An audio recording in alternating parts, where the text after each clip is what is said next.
A universal message about surrealism is the fact that it offers this space for completely liberated self-expression.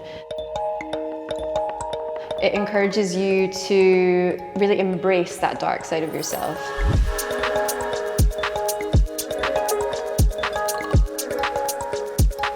So the Debutante is named after a short story by Leonora Carrington, who's one of our all-time favourite surrealists. We really focus on examining the lives and legacies of women surrealists in the contemporary day. And we're sort of seeking to redress the patriarchal recording of art history.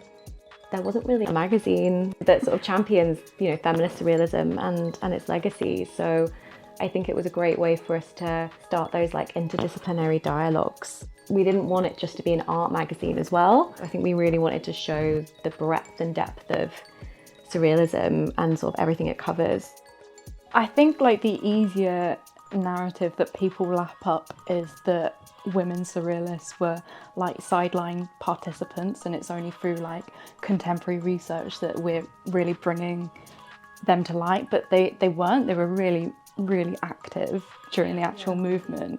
It's almost been this neglect of the archives, and since the 1980s we've seen this revival and interest of a new generation of people like us who are really wholeheartedly invested in the surrealists as well. Well, it's really interesting. The word surreal gets thrown around films and things. It's oh, that's so surreal. If anything, slightly dreamlike. And it's quite interesting when you talk to people about surrealism, they don't know so much, and I don't know, you can make those connections. Yeah. Well, it's like a surreality. So it's an alternate reality, the subconscious. Heavily influenced by Freudian theory. Yes. They were big on Freud. They were, and Freud wasn't big on them, which is hilarious. Yeah. They took a lot from his writings on dreams and the uncanny. Especially, I guess, also at that time, they had been through the First World War and then were living through the Second World War. You just sometimes need a way of escape and to be outside of yourself, and that kind of provided that for them.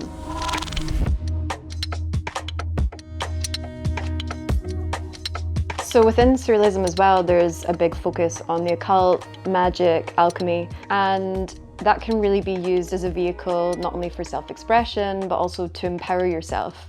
And if we look at surrealists and their legacies, for example, Remedios Varo, Leonora Carrington, Catiorna, they named themselves the Three Witches.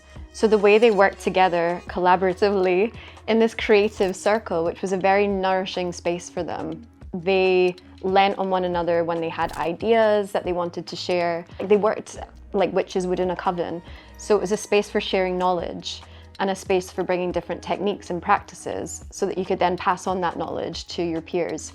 And then as a result, the circle is strengthened by this feminist collaboration that takes place. I also find it really interesting that a lot of them had also egos as animals. It was kind of like when witches have familiars, isn't it? And it's their powerful companion that helps them with their magic. Really interesting as well when you looked at a lot of Varo's paintings, there's kind of a reoccurring theme of a sort of a female character engaging in sort of alchemical practices, but there's always a cat watching, and it's almost like the familiar is sort of giving her access. I love that the women surrealists use the siren or the mermaid again and again. And it was like the shared symbol in a way. What a mermaid represents, it's with the siren call, luring men to their death. I think that's quite a powerful symbol that's woven throughout the movement. I think these spirit animals or these familiars are such a powerful tool for that, because it unlocks a side of yourself that maybe you've decided to lock away because it's something that's frightening or it's something that's scary or something that's really dark. So having this other being there, this mystical being, is a vehicle for you to unlock all of that. It also allows you to realize latent power that you might have brewing underneath you, but you kind of need another being there to help you release that energy. I think that's one of the things that makes surrealism relevant to people is that it kind of encourages this idea of like becoming other or living outside of the binaries to be more powerful and be like more than the individual you. And also reimagining different ways to exist within the world. Yeah. Not just like living within a prescribed narrative of what society deems we should do. Surrealism is a portal that allows you to think beyond that or break that down completely if you want to do that.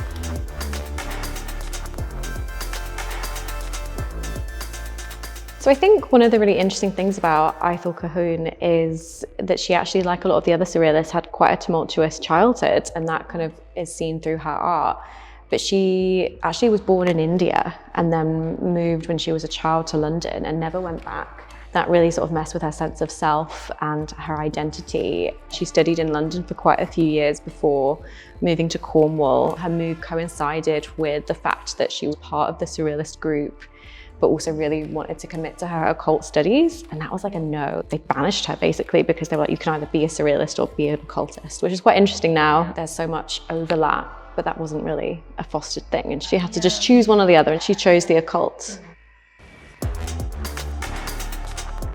Well, that's what's really funny about like the original Surrealist manifesto as well, because they're like, want to be really radical, and then they banish people that don't fit neatly within Andre Breton's ideals. Boxes. Yeah. There were still like norms within it, even though it was meant to be radical and revolutionary. Well, there was very rigid roles that they created around women. Femme enfant and the femme sorcière were like two very distinctive roles that they created for women. It was like they would infantilize their partners, or they would be like these mystical, like witchy, enigmatic figures. So it was either like one extreme or the other.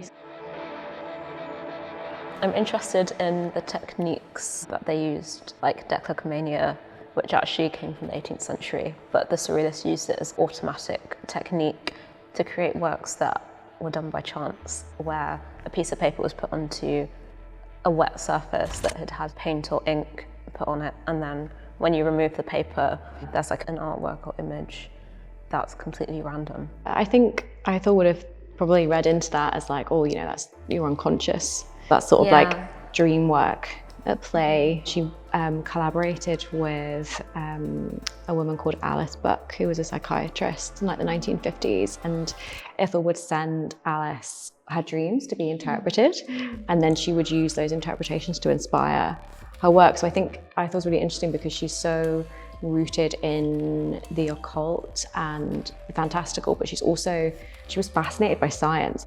I can't really think of another artist where those two things come together, like science and that surreal world. And I guess like for Ithell, who was very much invested in the occult and kind of, I guess this idea of like this higher divine being like intervening in her work. So another interesting thing about Ithell is that she created her own tarot deck. A lot of surrealists were very invested in tarot, and it's interesting as well that we've seen this resurgence in tarot recently. People having this curiosity and wanting to explore the tarot and wanting to use it for multiple reasons. It's not necessarily to tell your future. I think it can just give you a grounding, like using the cards just to make you more aware of your surroundings, your current circumstance, or just to be able to tap into your emotions more clearly. It can offer a sense of sort of safety in a way, and security, and that sort of grounding. And it's like another perspective. So an enduring part of surrealism that I find really interesting is the notion of feminist collaboration and working together as collectives. And it's something that is not just stuck in the past. There's a feminist artist collective based in Mexico City that use surrealist techniques. They take over public spaces and they do performances there, they do collaborative projects, they do tarot readings. So that's very much an example of how surrealism has a legacy that is continuing to this day. It's not a movement that is confined to the past. I wonder if also the contemporary surrealist artists are kind of redefining what surrealism is. I feel like quite a lot of the contemporary artists, their work is also very much to do with reality and their reality, as opposed to exclusively about dreams and like the subconscious. And I wonder if it's kind of like redefining it based on like what we're living through now, and like maybe now we need work that is about what's happening in our lives, or like reflecting society in some way, which seems important. Maybe that's kind of a way to refocus what surrealism can be or is today. One of the most inspiring things for me is the fact that I think surrealism is a really brave and it's a curious movement. And especially for the women surrealists, I think they were brave both in their circumstances of sort of the upheavals they were going through in their personal life, and they were brave in the way they forged friendships and connections. And I just think that's something that we can take, even if you're not an artist. You can be brave and curious every day. Surrealism is really rooted in the everyday, and that's what I love about it, because you don't need to be a practicing artist that's gone to school and learned all these techniques. You can go for a walk along the beach and find found objects. It can be something that you really incorporate into your everyday lives. And I think that is a really, truly radical act and gives you a new perspective on your life as well. A universal message about surrealism is the fact that it offers this space for completely liberated self-expression, and it's inclusive, it's intersectional. The fact that we're really delving down into our subconscious, which is dark, it can be potentially scary, it can be uncomfortable. The fact that surrealism encourages you to grapple with that, it encourages you to really embrace that dark side of yourself. Allows you to kind of exist outside of binaries, which I think is very important now when people are kind of much more open about exploring gender and being non-binary or trans, and it creates an inclusivity and a feeling that you don't have to kind of conform to society, and you can kind of be your own person and be your true self.